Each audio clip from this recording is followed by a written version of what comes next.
Hi, this is Mike from Mike's Unboxing Reviews and How To, and on today's video we're taking a look at a new case from our good friends over at Tecware. This is the Tecware VXN Evolution, or EVO as it's known. Now I will say straight away I am a little bit disappointed with this case, and for reasons which may or may not affect you. Now I will say I do like Tecware, I do like the brand, and I do like to try and support companies which are not the big companies, but I do have to tell you where I find something which I'm not entirely satisfied with. I think ultimately I do have a duty to you, the viewer, more so than I do to the supplier. So although I do love Tecware and I do love what they do, this review will seem a little bit on the harsh side. You have been warned. So with all that out of the way, let's take a look at this case and see what it offers. So this is the VXN. Now for those of you who don't know Tecware, they do a variety of different cases, and one of my actual personal favourites for the last few years has been the Tecware VXR, which actually sat behind me for many years and was a staple of the channel for a very long time. A very nice case, and potentially we might get a replacement from that, well, if Tecware were still speaking to me after this review. So the Tecware VXN EVO. So this is an evolution, or basically an upgrade to the previous VXN. There's actually a couple of different versions. There's the VXN, the VXN V2, and also the VX EVO, or VXN EVO. Sorry if I get confused, lots of names to remember.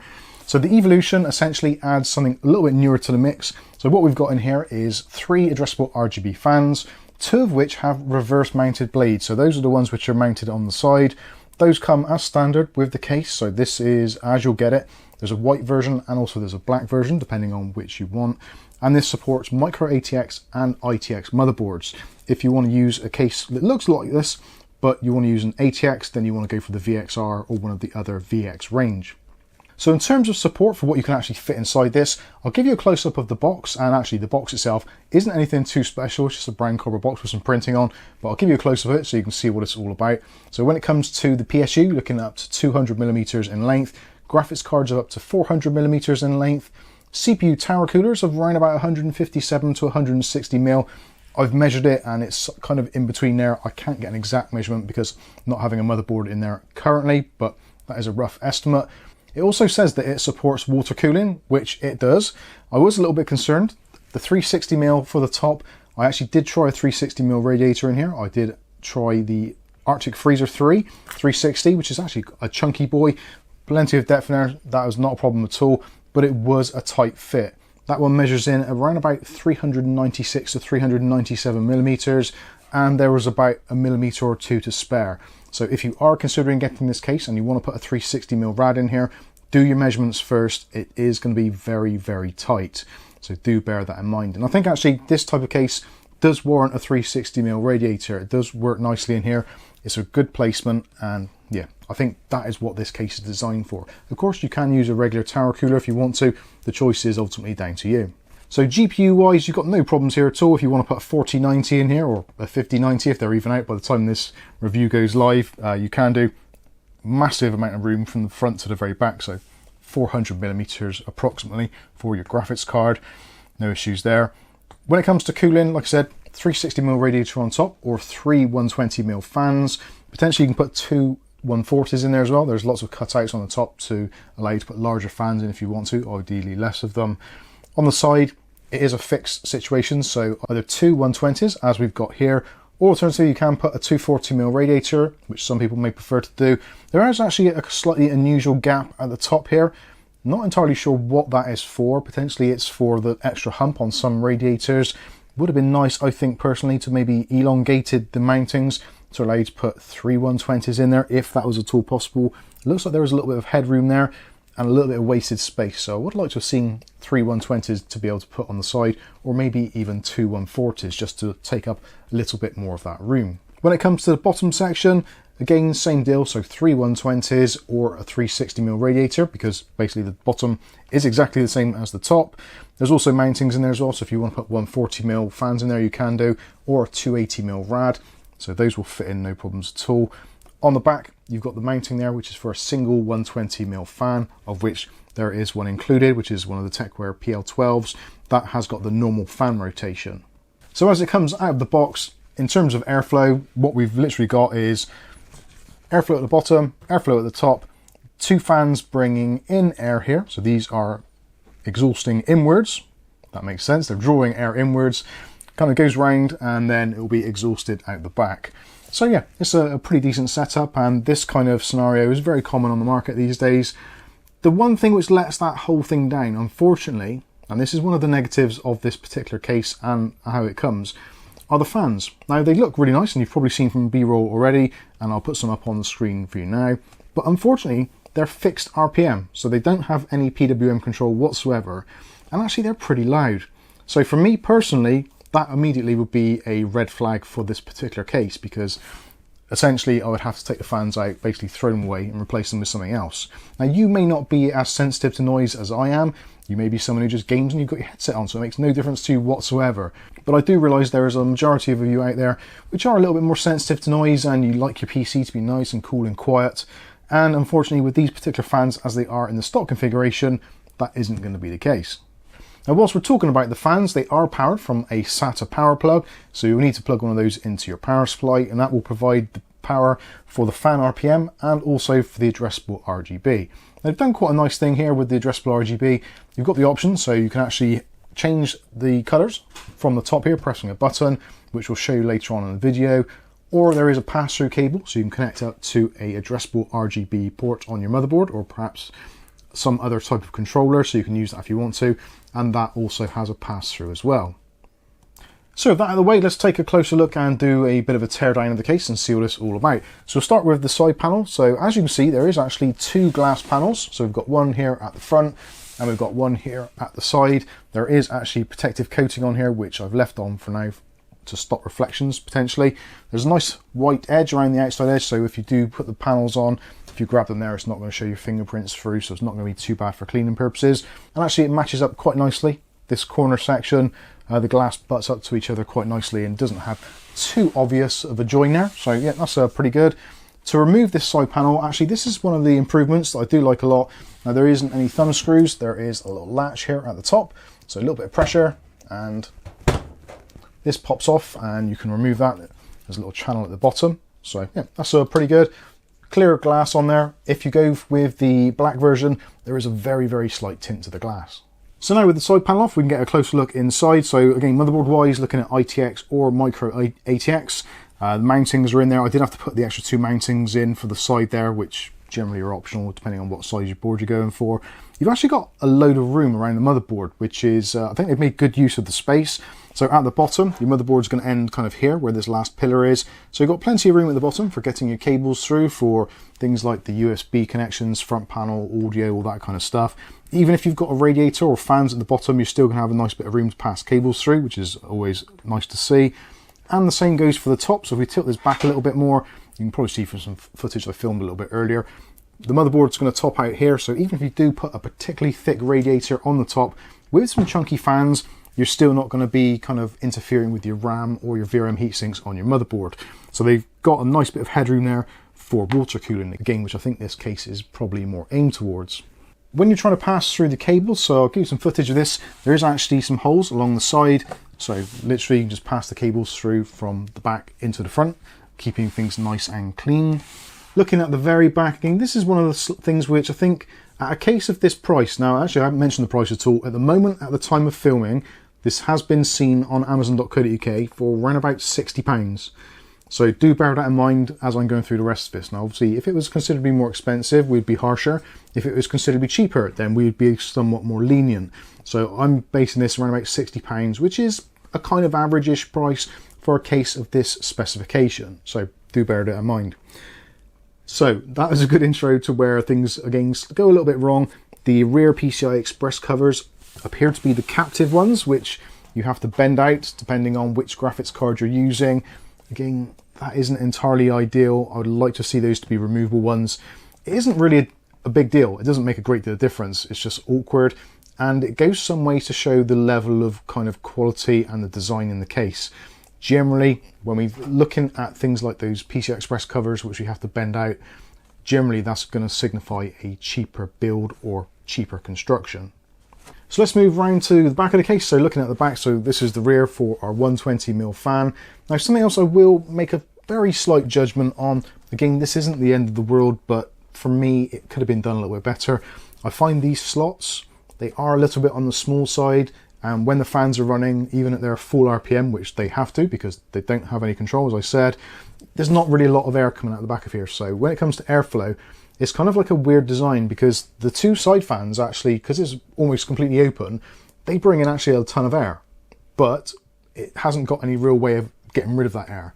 So this, I feel, is a little bit choked off. Again, we can see our PCI Express slots here.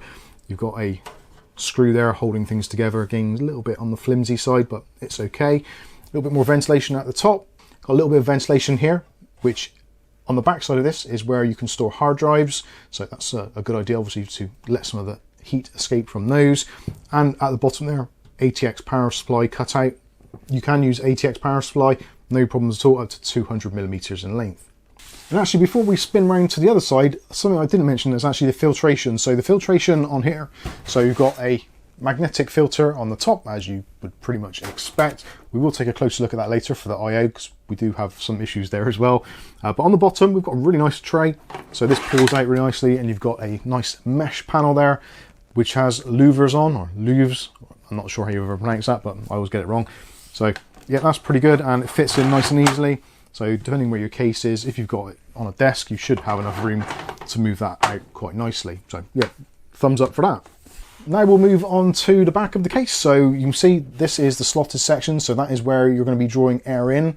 Would have been nice to have seen an air filter on there of some sort, because that is, at the moment, the stock configuration, that is the primary intake. And it's basically completely unfiltered, which is weird because you've got a filter on the top which currently is not doing anything. I suppose you could reuse that if you wanted to, but not ideal. Anyway, this section here where your power supply is going to be, so that again is going to be where your power supply is going to be pulling in cool air from the outside world. Again, sadly unfiltered. And it just gets a little bit worse. So on the back here, these thumb screws normally are captive ones, but well, I think that illustrates my point entirely.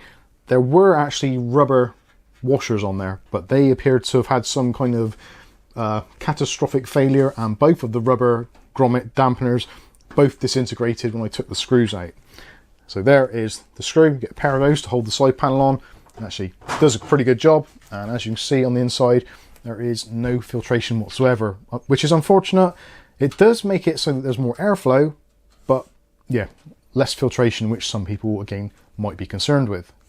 Okay, so let's take a look in the back here, and actually the back's been done really nicely. I have cable managed just a little bit, so you can see where I've cable tied this down. There's lots of tie down points, and it's actually made it look extremely slick. I like that a lot. The cable was nice lengthened to get to where they need to be, and we can also see in the top here, so this is the pass-through for the fans. The back fan is kind of like the primary fan, so this does all the control for the RGB, the pass-throughs, and also there's the power lead. Now, the power lead is kind of daisy chained.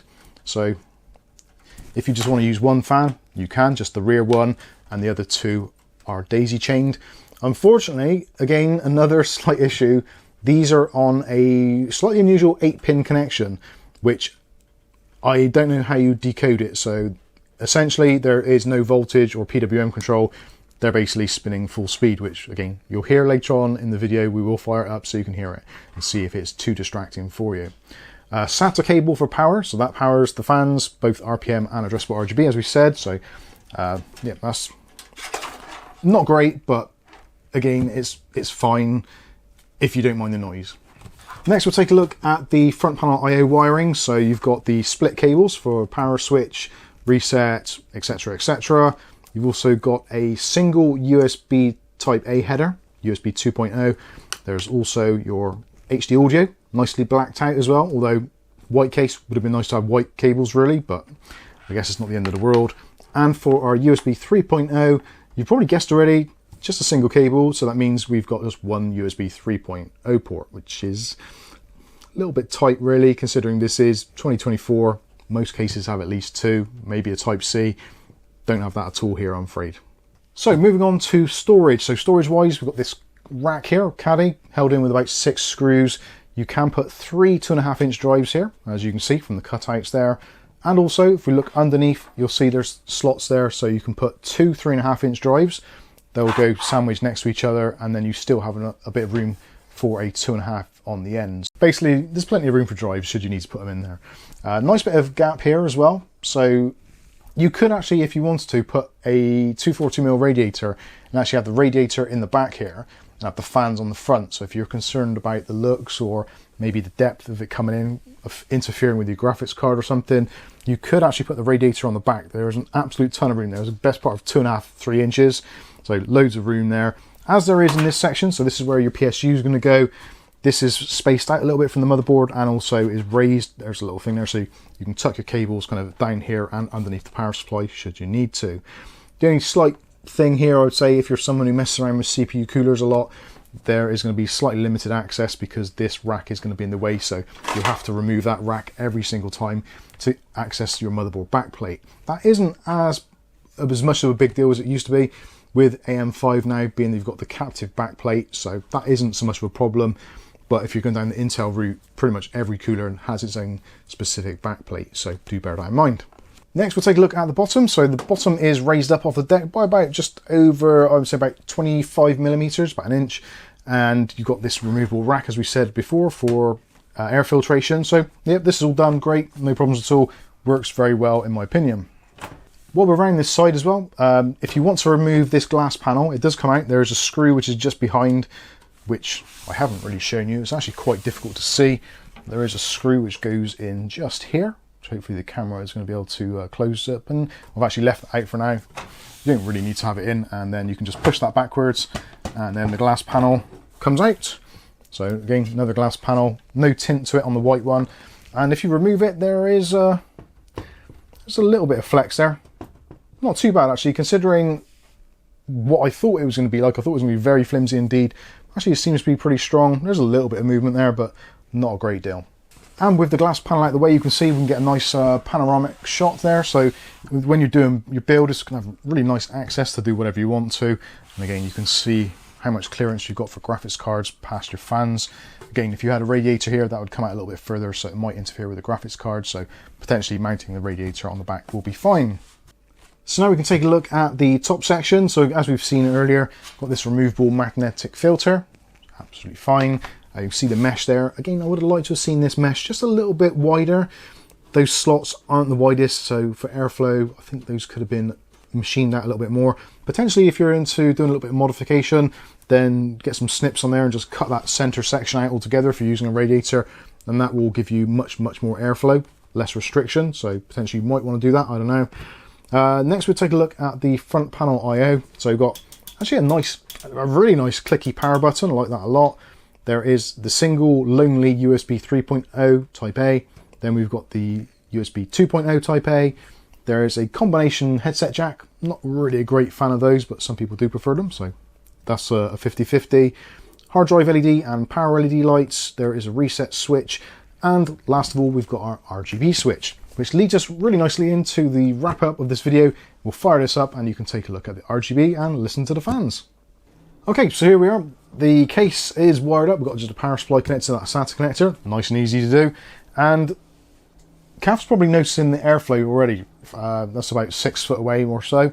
The airflow from these is actually pretty impressive, especially for this section here, which traditionally reverse blades are generally not as good as the other blades that go around the other way. So that one there is a traditional blade, and that is doing kind of basically nothing. It really isn't, which is unfortunate. Again, down to the way that those slots are, the fans don't really have the static pressure to overcome it.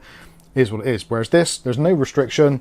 There's basically loads of room there, so these can actually do a really good job, which is a shame that that is the one that's got the controller on it, because that's the one you don't really want to use. But anyway, I digress. So noise-wise, let me be completely silent and you can hear what they're like. And what I'll do is I'll turn off the power supply whilst I'm doing this, so you can actually hear the difference in noise. Now, some of it is going to be coming through the table. There is certainly some resonance coming through the table, I think. Very slightly. So I'll be completely quiet, and then I'll disconnect it. You can make up your own minds whether or not you think it's too loud.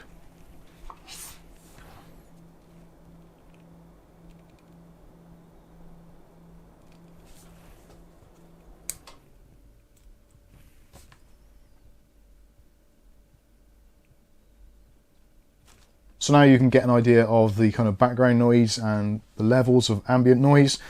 And again, I'll plug them back in.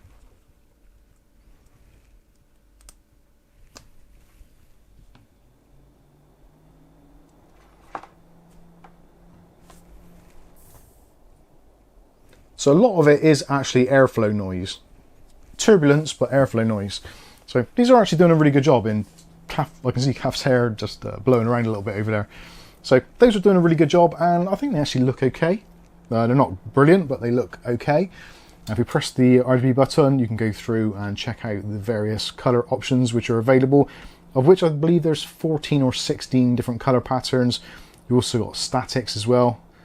So we can take a look at those. So if you do want to have a static setup, so you've got the greens, blue, the pinky purple, cyan, yellow, and white. The white actually I think looks okay. It's a slightly more bluey white than I would have liked personally, but yeah, it seems to do the job. And of course you've got the unicorn puke. So there, I should wrap this up now. So as you've probably guessed from the video introduction and just basically watching the review, there are some points of this case which I wouldn't say disappointed, because disappointed is not the right word, but frustrated by.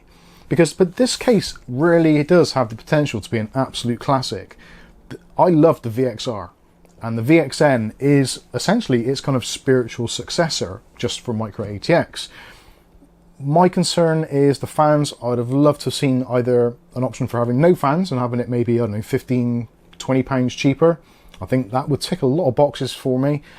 And some other things like the slots for the airflow just being widened out a little bit more. I know it's a really picky thing to do. It isn't going to be a problem.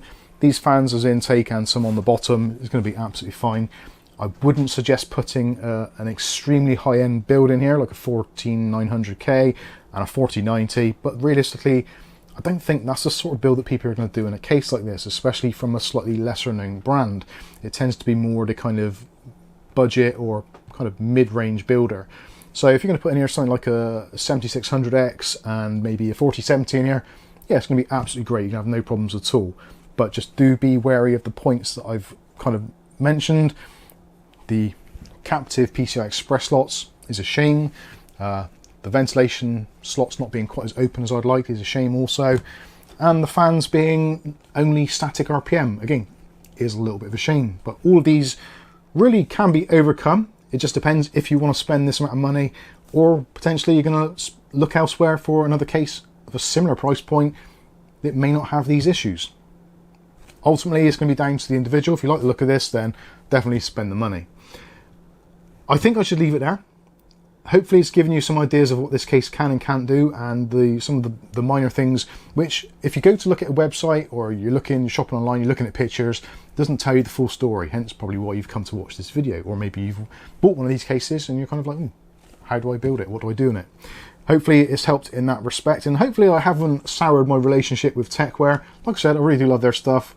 I think they're a great company. They're trying to make a name for themselves in the market, and hopefully by me giving honest and constructive feedback will help them in future designs, if they even take notice of these types of things. I don't know if they do, maybe they do, maybe they don't. But let me know what you think about this in the comments section below. I think I've said enough already. I've been Mike. This is Mike's Unboxing Reviews and How To, and hopefully we'll catch you in the next Tecware review. Thanks for watching.